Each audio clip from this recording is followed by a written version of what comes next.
بسم اللہ الرحمن الرحیم۔ عزیز طلباء و طالبات، السلام علیکم ورحمۃ اللہ وبرکاتہ۔ میں لیکچرر پروین عابد آپ سے مخاطب ہوں اور امید کرتی ہوں کہ آپ سب اللہ کے فضل و کرم سے بخیر و عافیت ہوں گے اور طلب علم کے جذبے سے سرشار اصول علم کے لیے کمر بستہ۔ ہمارا آج کا لیکچر جماعت 11ویں کی اردو گلزار کے نظم سے حمد کا دوسرا حصہ ہے۔ پہلا حصہ آپ نے ملاحظہ فرمایا، پہلے حصے میں حوالہ شاعر اور مقاصد تدریس بھی آپ نے ملاحظہ فرمائے۔ آئیے باقاعدہ تشریح کا آغاز کرتے ہیں۔ بند نمبر 4۔ شگفتہ کیے گل بفصل بہار، انادل بھی اور کمری و قبق اوسار، برو برگ و نخل و شجر شاخسار، تراوت سے خوشبو سے ہنگام کار، رواں کی صبا ہر طرف اور نسیم۔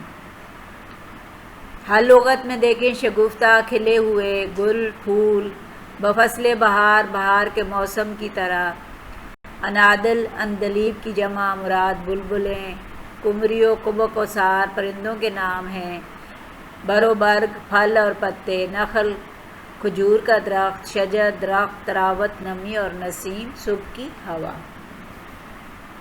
شاعر نذیر اکبر آبادی اللہ تعالیٰ کی تعریف و توصیف بیان کرتے ہوئے کہتے ہیں کہ اے اللہ تعالیٰ، تیری بے شمار نعمتوں میں سے ایک نعمت یہ ہے کہ باغ میں پھول کھلائے رنگا رنگ، جہاں تیری فطرت جلوہ گر نظر آتی ہے۔ اس دنیا کو اس باغ کی رونق سے جلوہ گر کیا، روشنی اور رونق بخشی، اور پھر موسم بہار میں انہی پھولوں میں خوشبو کو بسایا تو پرندے جو ان کے دیوانے تھے، جیسے بلبل وہ گلاب کے پھول کی دیوانی ان کے گرد جمع ہو جاتی ہے، تو درختوں پر بے شمار بہار کے موسم میں پرندے آ کر اپنا بسیرا کرتے ہیں۔ چکور چاند کی چاندنی کا دیوانہ ہوتا ہے، بہتے پانی کے کناروں میں سارس آپ کو نظر آئیں گے۔ اللہ کی صنائی کا نمونہ یہ موسم اور اس کے رنگ برنگے پھول پھل اور ہریالی، جو انسانی آنکھوں کو نہ صرف ٹھنڈک اور تراوت بخشتی ہے بلکہ ذہنی سکون بھی عطا فرماتی ہے۔ درختوں کا ٹھنڈا سایہ، ہر طرف پھیلی ہوئی معطر ہوائیں اور خوشبوؤں میں انسان کے لیے سکون کا انسان اس میں اپنے لیے سکون کا وہ لمحے ڈھونڈتا تلاش کرتا ہے، اور یہ تمام اللہ کی نعمتیں انسان کے لیے سکون کا باعث ہوتی ہیں۔ اور اسی رب نے ہمارے ساز و سامان کو ایک جگہ سے دوسری جگہ منتقل کرنے کے لیے، بار بردار اٹھانے کے لیے وہ جانور بھی بنائے، اور ہر جانب صبح کی تازہ ہوائیں سکون بخشتی ہوئی چلائیں، تو انسان کو فرحت بخش نہ صرف بناتی ہیں بلکہ اس سے دلی سکون بھی میسر ہوتا ہے۔ جو انسان صبح سویرے اٹھتا ہے، صبح کی نماز پڑھتا ہے، صبح کی سیر کے لیے نکلتا ہے، تو وہ وقت اس کے لیے بہت فرحت بخش ہوتا ہے، اسے سکون بخشتا ہے اور سکون میسر آتا ہے اسے ایسے لمحات میں۔ ہر جا تیری قدرت کے ہیں لاکھوں جلوے، حیران ہوں کہ ان آنکھوں سے کیا کیا دیکھوں۔ بے شک بہار کے موسم میں ہر طرف اللہ تعالیٰ کی قدرت کی کاریگری کے نمونے ہمیں نظر آتے ہیں، کہیں باغوں کی رونق تو کہیں پرندوں کی چہچہاہٹ، اور کہیں انسان کے دل کی خوشی اور خوش الہانیوں کی آوازیں، یہ سب اللہ تعالیٰ کی قدرت کی کاریگری کا اظہار ہوتا ہے موسم بہار میں۔ اور حوالے کا شعر ہے، رنگ تیرا چمن میں بو تیری، رنگ تیرا چمن میں بو تیری، خوب دیکھا تو باغباں تو ہے۔ بند نمبر 5۔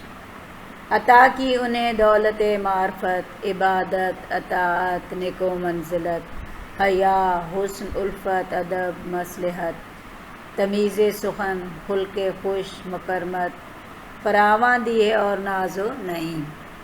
ہر لغت معرفت اللہ کی پہچان، نیک و منزلت نیک مقام بلند مرتبہ، مصلحت دانائی، تمیز سخن بات کرنے کا سلیقہ مراد حسن سیرت، خلق خوش اچھے اخلاق، نیک اخلاق اچھی عادات، مکرمت احترام کے لائق، فراواں بے حد، ناز فخر، نعیم نعمت کی جمع مراد انعام۔ اس بند کی تشریح میں نذیر اکبر آبادی فرماتے ہیں کہ انسان کے لیے سب سے بڑی نعمت انسان کے لیے معرفت الہی ہے، اللہ کی پہچان ہے۔ اللہ تعالیٰ نے فرمایا جس نے اپنے نفس کو پہچانا اس نے اپنے رب کو پہچانا۔ تو انسان کو اللہ نے عقل و شعور سے نوازا، جس کی بدولت اس نے چھپے ہوئے رازوں کو پایا۔ جب انسان خود شناس ہو جاتا ہے، جب اپنے آپ کو پہچان لیتا ہے، تو اللہ تعالیٰ کی بندگی کا جذبہ بھی اپنے اندر پاتا ہے، اور اس میں اللہ تعالیٰ کی بندگی کا جذبہ پیدا ہو جاتا ہے۔ یوں جب وہ نیکی کے راستے پر چلتا ہے تو عزت کا حقدار بن جاتا ہے۔ اور نذیر اکبر آبادی کہتے ہیں کہ پھر وہ اپنے رب کا محبوب بندہ بن جاتا ہے اور بہت سے انعامات سے نوازا جاتا ہے۔ اور انہوں انعامات میں جیسے شرم و حیا، حسن یعنی خوبصورتی، محبت و بھلائی، اور اللہ پاک پھر اسے بہترین عادات کا مالک بھی بنا دیتا ہے، جیسے حسن سیرت، عاجزی و انکساری اور اخلاق سے پیش آنے کی عادات۔ پھر اللہ پاک جو ہے اپنے نیک بندوں پر یوں مہربان ہو جاتا ہے کہ بے شمار انعامات کا اسے حقدار بنا دیتا ہے۔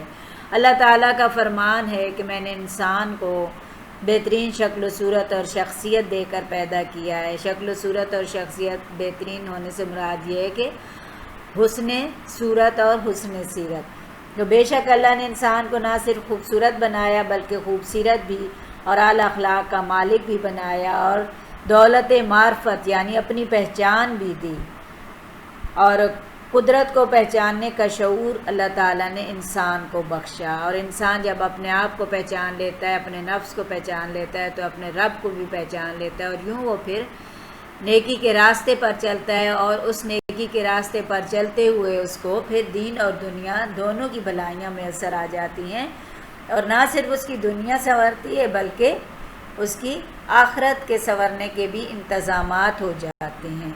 حوالے کا شعر ہے: ایک سجدہ کیا میں نے فقط شعر کی صورت، ورنہ میری تخیل ہے کیا میرا قلم کیا۔ نمبر 6: تیرا شکر احسان ہو کس سے ادا، ہمیں مہر سے تو نے پیدا کیا، کیے اور الطاف بے انتہا، نظیر اس سوا کیا کہے سر جھکا، یہ سب تیرے اکرام ہیں یا کریم۔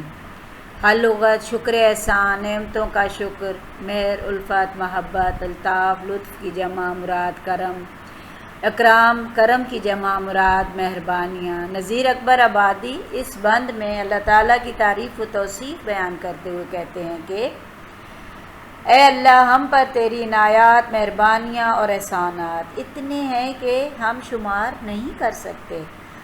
سب سے بڑی مہربانی تو تیری ہم پر، سب سے بڑی مہربانی کیا ہے؟ وہ یہ ہے کہ تمام مخلوقات پر ہمیں برتری عطا فرمائی، ہمیں اشرف المخلوقات بنا کر اس کائنات میں بھیجا اور اپنا نائب مقرر فرمایا۔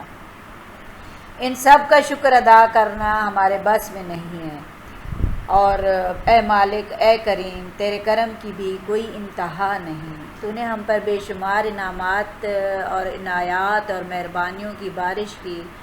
ہماری زندگیوں میں کسی چیز کی کمی نہیں ہے، اگر کمی ہے تو صرف اور صرف ہمارے اعمال کی وجہ سے ہے۔ اور پھر نذیر اکبر آبادی خود سے مخاطب ہو کر کہتے ہیں کہ اے اللہ، میں تیرے تمام احسانات اور تیری تمام مہربانیوں اور عنایات کے سامنے سر جھکا کر اس کے سوا تو کچھ بھی نہیں کہہ سکتا کہ یہ سب تو نے ہی ہمیں عطا کیے ہیں۔ تو بہت سخی اور بے حد جو ہے اپنے بندے کو نوازنے والا ہے۔ میں انتہائی عاجزی و انکساری سے سر تسلیم خم کر کے تمام عنایات کو مانتے ہوئے کہتا ہوں کہ بے شک تیری عنایتیں بے بہا ہیں، جنہیں ہم کبھی بھی شمار نہیں کر سکتے، اور ان کا شکر ادا کرنے کی سکت یا طاقت یا قوت ہم میں نہیں۔ ہم پھر بھی اللہ تیری بندگی کرتے ہیں، تیری عبادت کرتے ہیں، اور تیرے انعامات کا شکر ادا کرتے ہیں کہ تو نے ہمیں اتنی عنایتوں سے نوازا۔ تیرا بے انتہا شکر اے میرے مالک، جتنا بھی شکر ادا کریں وہ کم ہے۔ حوالے کا شعر نذیر اکبر آبادی کا ہی مجھے یہ شعر بہت اچھا لگا اور میں نے یہاں لکھ دیا: نذیر اس سوا کیا کہے سر جھکا، یہ سب تیرے اکرام ہیں یا کریم۔ مشقی سوالات۔ پہلا سوال ہے: مناجات اور منقبت کی وضاحت کیجیے۔ یاد رکھیے حمد ایسی نظم کو کہتے ہیں جس میں اللہ تعالیٰ کی تعریف و توصیف بیان کی جاتی ہے، جبکہ مناجات وہ نظم ہے جس میں اللہ سے دعا مانگی جاتی ہے، اور نعت ایسی نظم ہوتی ہے جس میں نبی پاک صلی اللہ علیہ وآلہ وسلم کی تعریف و توصیف بیان کی جاتی ہے، جبکہ منقبت میں بزرگان دین کی تعریف کی جاتی ہے۔ غیر مردف نظم کسے کہتے ہیں؟ دوسرا سوال ہے۔ آپ اگر اپنی اس حمد کا مطالعہ کریں گے تو آپ کو واضح ہو جائے گا کہ اس حمد کے تمام بند ما سوائے دوسرے بند کے غیر مردف ہیں۔ تو ایسی نظم جس میں صرف قافیہ موجود اور ردیف نہ ہو تو اسے غیر مردف نظم کہتے ہیں۔ اس نظم سے بند نمبر 1، 2 اور 5 کی تشریح لکھیے۔